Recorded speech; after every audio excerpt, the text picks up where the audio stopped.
मैं चंदू और आप देख रहे हैं जन नेटवर्क।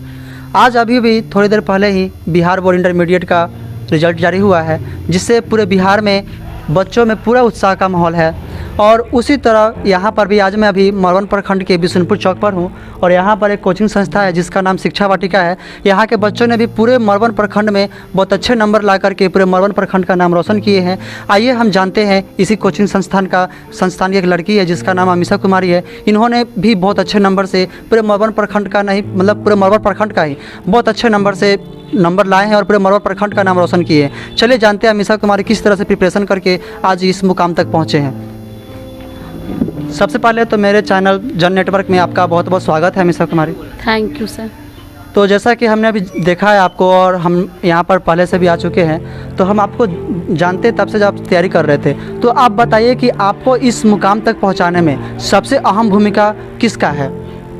हम सबसे पहले भगवान जी को, उसके बाद अपने माता पिता को और अपने सर को और उसके बाद अपने दोस्तों का धन्यवाद करना चाहते हैं। उन लोगों ने हमारी बहुत मदद की है, हमें हमेशा मोटिवेट किया है कि हम अच्छा से पढ़ें। हमारे सर ने हमेशा हमारी कोचिंग में हर एक दिन मोटिवेट किया है कि हम अच्छे से पढ़ें और अच्छे से वहाँ पर भी लिखें। बस इसी वजह से। हाँ, तो जैसा कि हमने अभी बताया अमीषा कुमारी ने कि उनका सर इसमें बहुत अहम भूमिका निभाए हैं और ये भी बता रही हैं कि इन्होंने जो प्रिपरेशन की है, जो भी तैयारी की है, उसमें सर का और इनके दोस्तों का बहुत बड़ा हाथ है। और चलिए जानते हैं कि इन्होंने किस तरह से घर पे तैयारी की है और घर का माहौल किस तरह से इनका था और उस माहौल में रह करके, क्योंकि हम लोग अक्सर जानते हैं कि यहाँ पे कोई भी बच्चा जिसको इंटरमीडिएट का हो या कोई भी अदर तैयारी करना होता है तो लोग गाँव से निकल कर शहर में जाते हैं, लेकिन इन्होंने गाँव में रह करके अपने इस माहौल में रह करके इतना अच्छा नंबर ला करके अपने गाँव का पूरे मरवन प्रखंड का नाम रोशन किए हैं। तो हम जानते हैं इनसे कि घर पर रहकर किस माहौल में रह करके इसने तैयारी की है। तो बताइए आप घर पे रह करके इस माहौल में रहकर किस तरह का तैयारी किया और कैसे तैयारी किया? हम यहाँ कोचिंग 2 टाइम था, सुबह और शाम को। उसके बाद घर जाते थे, घर पर जितना टाइम मिलता था उतना पढ़ते थे। उसके बाद रात को 6 बजे से बैठकर 11 बजे तक पढ़ते थे। उसके बाद मेरी बहन, मेरे मम्मी, मेरे पापा सबका सपोर्ट था, उन्होंने मेरी बहुत मदद की है पढ़ने में। मेरे सर ने भी हमेशा जो भी अगर कुछ गलत हुआ, रात को भी कुछ गड़बड़ हुआ तो हम सर से फ़ोन करके पूछ लेते थे, डाउट क्लियर कर लेते थे व्हाट्सएप पर। ऐसे ही हमको शहर में भी जाने का सुविधा था, बाकी हम नहीं गए क्योंकि गांव में ज़्यादा टाइम मिलता है। मुजफ्फरपुर जाने से बहुत टाइम वहीं पर खर्च हो जाता है, इसीलिए हम मुजफ्फरपुर नहीं पढ़े और गाँव में रहकर पढ़ने का फैसला किया। तो देखिए जैसा कि अभी अमीषा कुमारी ने बताया कि इन्होंने गांव में रह करके तैयारी की है। क्यों? क्योंकि अपना समय बचाना चाहती थी। और हम भी इसी तरह से और भी सारे बच्चों को बताना चाहते हैं कि अब अगर आप गांव में रह करके तैयारी करते हो तो सबसे पहले तो आपके पास टाइम बचेगा और आप टाइम बचा करके उसी टाइम में आप कुछ बेहतर तैयारी कर सकते हैं। चलिए और भी जानने की कोशिश करते हैं कि इनका जो 12th तो इतने अच्छे नंबर से पास कर गए हैं और इन्होंने 10th में किस तरह से अपना तैयारी करके इस मुकाम तक पहुँचे हैं ताकि इनका इंटरमीडिएट में इतना अच्छा नंबर आया है। तो इनका 10th में किस तरह का तैयारी था, चलिए जानते हैं। तो आपका 10th में किस तरह का तैयारी था और 10th में आप किस तरह का तैयारी करके इस मुकाम तक पहुँचे हो? 10th में हम 12th से ज़्यादा मेहनत किए थे, फिर भी 10th में 422 नंबर है और 12th में 428।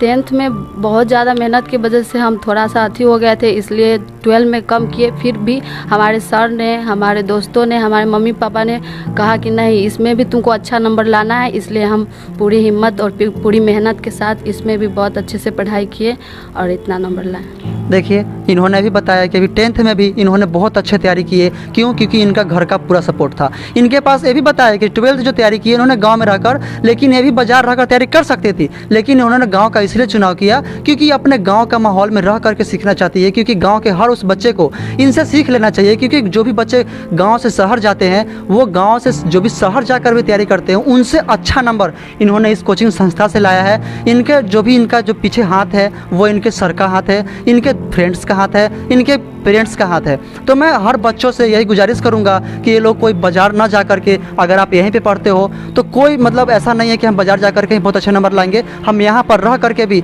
ऐसे ऐसे टॉपर ला सकते हैं, ऐसे ऐसे टॉपर बन सकते हैं और अपने गाँव मोहल्ले का नहीं बल्कि अपने पूरे प्रखंड का नाम रोशन कर सकते हैं। और चलिए हमने तो जान गए कि अभी अमीषा कुमारी ने 10th में बहुत मेहनत किया, बहुत अच्छे से वहाँ पर भी तैयारी की है। और भी जानने की कोशिश करते हैं कि इन्होंने 10th से पहले का इनका तैयारी कैसा था, क्या ये बचपन से इतना पढ़ने में तेज थी या फिर उसके बाद पढ़ने में तेज हुई है? तो आप बताइए, आप जो बचपन से इतना तेज है पढ़ने में या फिर इधर आकर के मेहनत करके अपना हौसला इतना मजबूत किए हैं? हम तो नहीं बता सकते कि हम बचपन से तेज़ थे या नहीं, पर हमारे मम्मी पापा को लगता था कि हम तेज़ थे। बट हम 8 से बहुत ज़्यादा मेहनत करने चालू किया। हम बाहर निकले, बाहर जो सर जी से थे हमारे गांव के, उन्होंने हमें समझाया कि नहीं, मेहनत करो और पढ़ो और नौकरी पाओ। लड़की के लिए नौकरी पढ़ाई बहुत ज़रूरी है।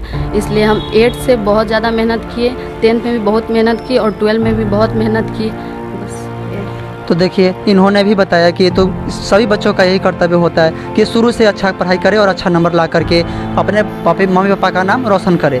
तो इन्होंने भी बताया कि इन्होंने मतलब 8 से पढ़ना स्टार्ट किया और 8 से ही अपना मेहनत करना स्टार्ट किया और आज इस मुकाम पे पहुँचे हैं।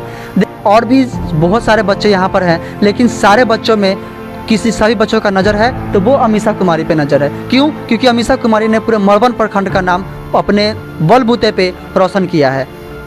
तो अमीषा कुमारी से हम लोग तो जान गए कि इंटरमीडिएट में इतना अच्छा तैयारी किए हैं और इतना अच्छा नंबर लाए हैं। चलिए अब इनके आगे का भविष्य के बारे में जानने की कोशिश करते हैं कि इतना अच्छा नंबर लाने के बाद ये आगे भविष्य में क्या करना चाहते हैं और क्या बनना चाहते हैं और किस मिशन से वो अपना पढ़ाई को लेकर के इतना जागरूक हैं।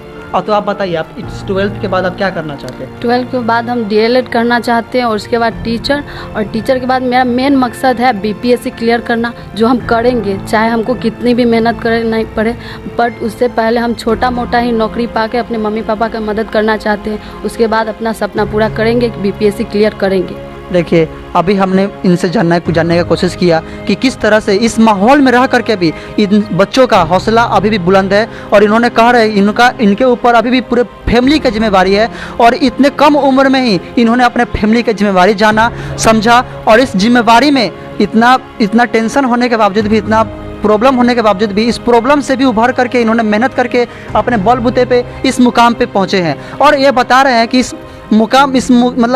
समस्या में रहने के बावजूद भी ये अपना बलबूते पे खड़ा होना चाहती हैं। ये BPSC का तैयारी करना चाहती हैं, उससे पहले ये टीचर बनना चाहती हैं और अपने पूरे फैमिली का जिम्मेवारी अपने सर पे लेना चाहती है।